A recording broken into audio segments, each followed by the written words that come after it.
If people can't see what God is doing, they stumble all over themselves. And this includes our students. Without meaning and purpose, many just get by, and some not even that.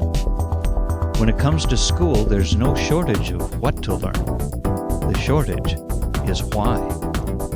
For many students, it's meaning that's missing, deep meaning, the kind of meaning that motivates, beyond grades, future paychecks, and accolades. I know what you're thinking.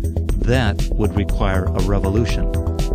But the good news is, this revolution is not far off. Where do all revolutions begin? They start with ideas, and not just any ideas, but passionate dreams that move people to action. In 1517, Martin Luther nailed his dream to a church door and started a revolution that changed history. Justification by faith and the priesthood of all believers. They struck chords that still resound around the globe. But Luther's revolutionary theology of work has faded. Luther denounced the sacred-secular divide that elevated the work of clergy to God's work and relegated the work of milkmaids to something less. He declared that milking cows is God's work too. Calvin carried Luther's teaching on work even further. By God's grace, Calvin turned Geneva, then called the smelliest city of Europe, into a model city by helping the citizens to see that work in all spheres of society, whether civil or economic or domestic, is God's work.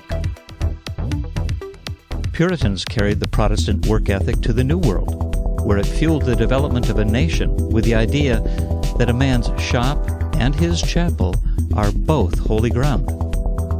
But over time, the sacred-secular divide returned. Today, it's the pastors and the missionaries who do God's work, not foremen or flight attendants.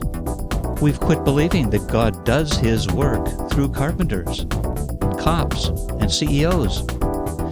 Here's the big question. Do our students see their shop as holy ground? Their shop is the classroom and the home where they wash dishes and feed the dog. Yet how many see this work as the work of God? And how many of our students aspire to do God's work tomorrow as urban developers and homemakers?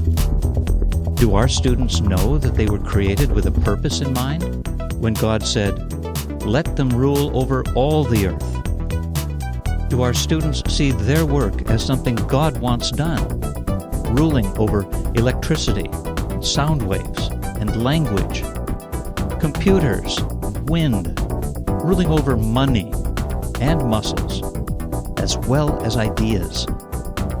Imagine what would happen to any nation where citizens engaged in their work, whether artisan or doctor or geek, as the very work of God.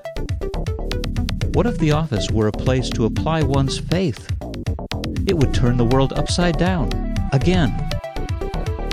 You can infuse kingdom-centered work into your school's existing curriculum to restore the lost art of kingdom-centered work so that students will be equipped to engage in something grand, beyond themselves and yet in the here and now, by engaging in work of all kinds, both present and future, as the very work of God.